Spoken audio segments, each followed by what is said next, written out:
The night my father told me to leave, I realized something that changed everything. He didn't say it in anger. He didn't say it like a man losing control. He said it like a man correcting a mistake. Vanessa needs a studio for her brand, not a roommate. He sat there calmly, leaning back in his chair, slowly rotating a glass of wine between his fingers, like this was a normal conversation. Like he wasn't dismantling my entire life in a single sentence. My mother stood behind him, arms crossed, watching me with the kind of expression people use when they are already done caring. And Vanessa, my sister, the center of their universe, didn't even look up at first.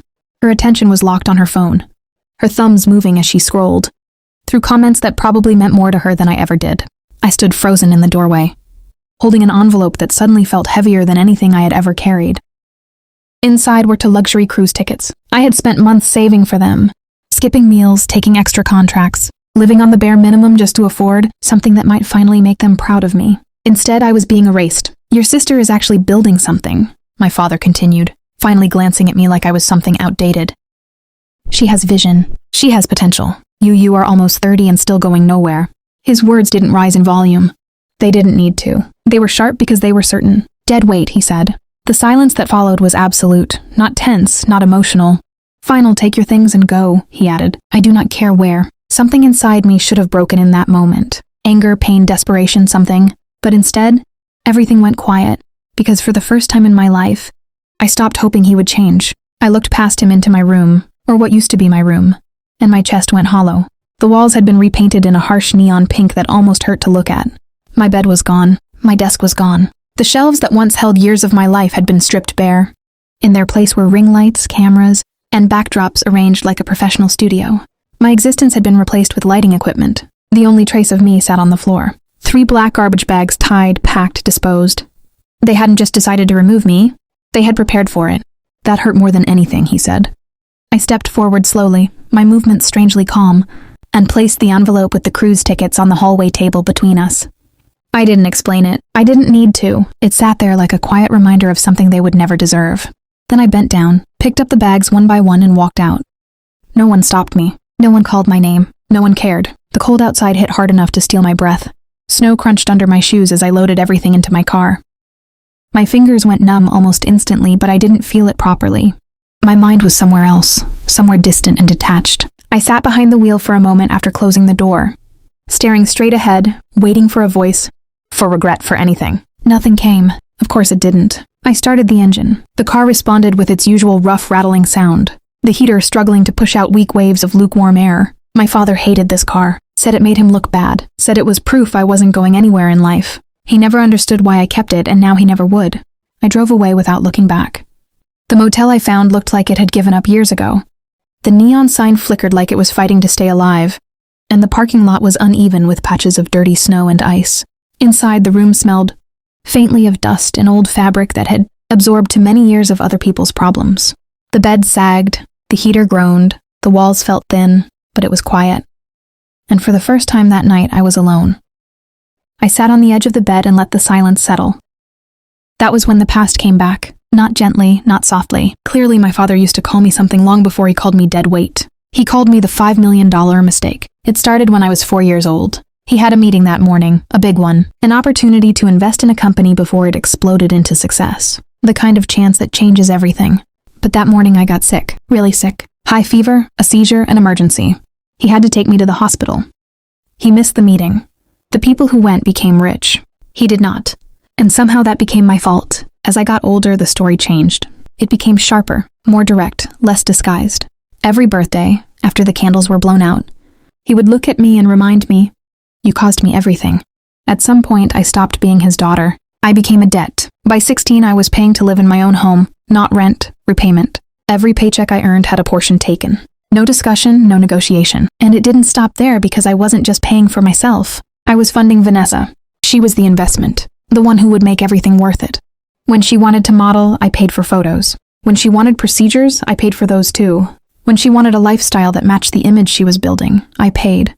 They told me it was necessary. They told me I should be grateful. And for years I believed them until that night. I reached for my bag.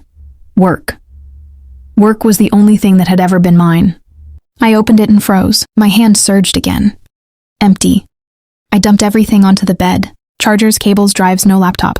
My stomach dropped. That laptop wasn't just important, it was everything. But I didn't panic. I grabbed my phone and opened the tracking app.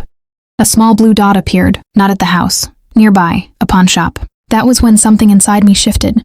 Not broke, locked.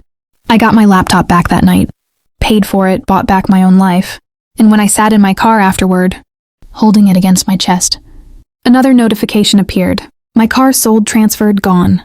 I called my mother. She answered like I was an inconvenience. When I confronted her, she didn't deny it. She justified it, said they had done enough for me, said it was time I repaid what I owed. Saw Vanessa needed things more than I did. Then she hung up. I sat there in silence, and that was the moment everything ended, and everything began. I wiped my face once, not because I was crying, but because I was done. I opened my laptop, logged in, and I stopped being the daughter who wanted love. I became the woman who understood leverage. I didn't sleep that night or the next because I didn't need rest. I needed results. I followed the money first. The car sold cheaply, the money traced, spent on Vanessa, of course. Then I dug deeper, and what I found changed everything. They weren't just struggling, they were collapsing. Debt stacked on debt, refinance loans, maxed credit, and one final detail. They were about to lose the house, but that wasn't enough. I needed something stronger, something final, and then I found it. A loan application, recent, pending, desperate, with a lie, a big one. Vanessa's income listed at $200,000. A number that didn't exist. A number that crossed a line, fraud, and that was everything. 3 days later, they signed their lives away. The conference room was polished, quiet, expensive in a way that made people feel important just sitting there. They were dressed up, confident, hopeful. Vanessa was bored, scrolling, always scrolling. They didn't read, they didn't question. They signed every page, every clause, every trap. Then the door opened and I walked in. The silence that followed was suffocating. My father stared at me like reality had cracked. My mother looked confused. Vanessa slowly looked up, and for the first time in her life, she wasn't sure. I walked to the head of the table, calm, precise, unrecognizable, and I placed a single paper in front of them. "My upon receipt, you sold my life," I said. Then I met his eyes. "Now I own yours." Everything shifted when I explained it slowly, clearly, without emotion. I watched them fall apart. "You lied," I said. "You committed fraud and you signed everything over." Vanessa's phone slipped from her hand. My mother started crying, and my father finally understood. "You would not do this," he whispered. "We are your family." I looked at him and felt nothing. "Family does not throw you away." I said, "You have 48 hours. Leave or I end you legally." They left, but this time the story didn't end quietly. Vanessa tried to continue, tried to keep the illusion alive, but without money, without support, without someone funding the image, she collapsed. Her followers faded. Her engagement dropped. Her brand disappeared. My parents tried to recover, tried to fix it, but debt doesn't forgive, and neither does truth. The bank came, the consequences followed, and everything they built fell. I sold the house, every memory, every wall, every piece of control they ever had over me, and I built something new, something real, something untouchable. Months later, I got a message. Not an apology, not regret, just words. Empty, too late. I didn't respond because I didn't need to anymore. People think revenge is loud, explosive, satisfying. It's not real. Revenge is quiet, clean, final. And the moment they threw me away, they didn't destroy me. They set me free.